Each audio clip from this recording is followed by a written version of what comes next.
สบายดีเจ้าสบายดีสบายดีตอนเที่ยงเนาะเจ้ามื้อนี้ก็มื้อวานนี่ก็อยู่บ้านฝนตกน้อยหนึงมื้อนี้ก็เลยตามหาฝนเนาะเจ้าข้อยก็มาฮอดสวรรค์แล้วเด้อมาฮอดสวรรค์แล้วเด้อมาหาฝนอยู่สวรรค์ก็ยังบ่มีคือเก่าเจ้าเป็นได้จังว่ามาหาฝนอยู่สวรรค์เพราะว่าอยู่เมืองผ้าเมืองโพนว่าเมืองสวรรค์ชั้นฟ้าเมืองสวรรค์ชั้นฟ้าข้อยก็มื้อนี้ก็ตามมาฮอดสวรรค์ ยังบ่ฮอดชั้นฟ้าเจ้าหากะมาฮอดสวรรค์มื้อนี้มาฮอดสวรรค์หาผลว่าซั่น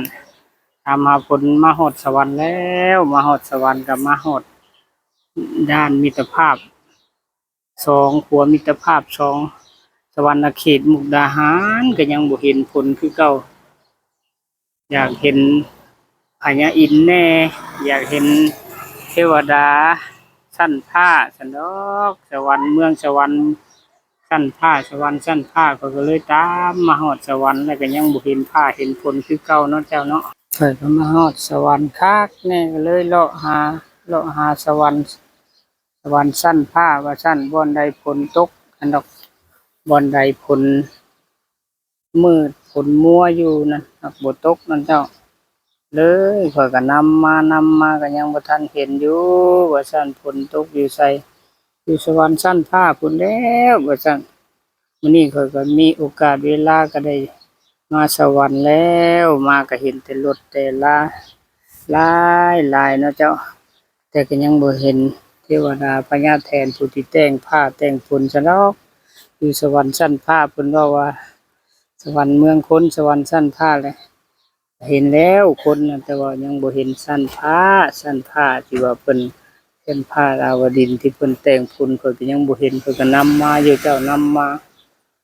าฮอดสวรรค์แล้วมื้อนี้ผู้คนก็มากมายหลายอยู่เนาะเจ้าแต่ก็ยังบ่เห็นฝนเห็นฟ้าคือเก่า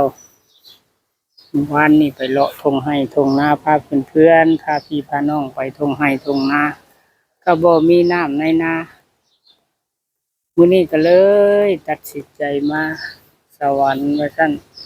สวรรค์ชั้นฟ้าดาวดึงส์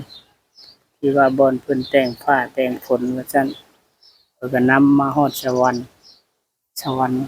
สิความมิตรภาพสวรรค์สะพานมิตรภาพมุกดาหารสวรรณเขตลาวไทยเนาะเจ้าเขาก็ตามมาฮอดพี่แล้วมื้อนี้ก็ยังบ่เห็นฝนคือเก่าสิอยู่ไสเพื่อนๆอันพญาอินทร์พญาพรหมนั่นไผเห็นพญาอินทร์พญาพรหมม่อนเพิ่นอยู่บอกข้อยแหน่ข้อยสิไปนี่เจ้า สิไปหาพญาอินทร์พญาพรหมพญาอินทร์พญาแทนนั่นนะที่เพิ่นแต่งฟ้าแต่งฝนนั่นนะโอ้ยเอาอะไรกันเนาะข้อยกับปัญญาอ่อนโพดว่าซั่นตามมาหาฝนว่าซั่นเดือนหกแล้วเดือนหกเพ็งสิเพ็งแล้วเจ้ายังบ่มีฟ้ามีฝนปีจะเก่านี่โอ้ยเฮ็ดนาสบายแล้วเดือนหกนี่น้ำเชิงสร้างให้นาค่อยให้นั่นมันแห้งเป็นให้ลุกเนาะ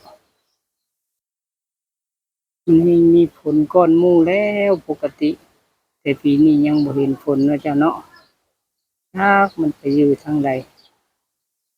ให้เห็นพญาอินทร์พญาพรหมบอกข้อยแหน่เด้อข้อยสิไปถามเพิ่นว่าซั่นมื้อใดฝนสิตกสิลิ้นว่าเจ้าฝนสิห่ำลงมาเทลงมาได้ยินแต่ค้างฮึ่มอยู่เด้เทิงฟ้าก็ร้องฮึ่มอยู่แล้วแหละคิดว่าสิม้อๆนี่แหละเนาะเพื่อนๆเนาะแต่ว่าข้อยเป็นแฮ่งร้อนกว่าหานไปนั่งอยู่ร่มก็ยังร้อนแหมเข้ามาเนาะเจ้ามันแดดถึงแม่นบ่แข็งแดดก็ยังร้อนอยู่เด้เนาะเจ้าเนาะอยู่ร่มก็ยังร้อนเนาะอย่าอยู่บ้านนอกบ้านนาอย่าอยู่บ้านนอกบ้านนาข้อยก็เข้ามาในเมืองก็เลาะตามหาผ้าหาฝนนี่แหละเจ้าของข้อยอาชีพเฮ็ดนาอาชีพทำนาอาชีพเฮ็ดนาว่าซั่นก็เลยหาผ้าหาฝนคือเก่าเนาะเจ้าตอนแรกก็สิไปหาเที่ยวซื้อของกินเท่านั้นแหละนะเจ้า มันเพลนมันง่ายแล้วก็ได้หาเลาะซื้อของกินเท่านั้นแล้วข่อยก็ได้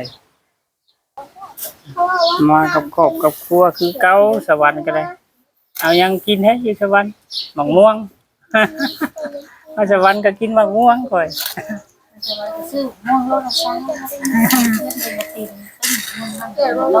กม่วงบนหมกม่วงไข่นี่ใช่ไหมถ้าอยากกินหมกม่วงสวรรค์อีกวันนี้มาสวรรค์วัดมหาพลบุตกมหาพญาอินทร์อยู่สวรรค์ชั้นฟ้าว่าชั้นมาฮอดสวรรค์แล้วยังบ่ฮอดชั้นฟ้าโทรให้พญาอินทร์มารับอยู่สวรรค์แหน่จ้ะนะก็สิไปถามเพิ่นว่ามื้อใดฝนสิตก ค่ะจักหน่อยเร่งไป มากับครอบกับครัวน่ะ มีตู้ดีตู้มีอยู่นะผมเล่นตู้ดีโอ้รถมันโคตรเท่ดีเลยน่ะ ครอบครัวลูกหลานมาสวรรค์คือเก่านี่แหละ ชอบข้างหลังลูก อยู่สวรรค์ก็นั่งกล้องห่มม่วงเนาะเย็นแบบธรรมชาติคือเก่าค่อยก็ได้ถ้ารออันหลานออกมาไปฟังนั่นพุ่นแหละแล้วก็รอไปเห็นคนมาหลายก็เล่นไปเบิ่งเล่นไปถามนี่เพิ่นกำลังทยอยออกมาหลายอีกเลยเนาะไปเบิ่งน้ำกันพี่น้องไปเบิ่งไปนั่นนำเพิ่นมาแต่ใส่ลายได้มาแต่สวรรค์บ่หรือมาแต่สำนักพญาอินทร์ว่าซั่น สมชื่อสวรรค์เมืองคนแต่ได้เนาะผู้คนมากหลายผู้คนมากหลายนะเจ้าเนาะผู้คนมากหลายสวรรค์เมืองคนว่าซั่นก็นั่งอยู่ห่มคือเก่ารถก็หลายคนก็หลายนะเจ้าเนาะรถเพิ่นกายไปกายมา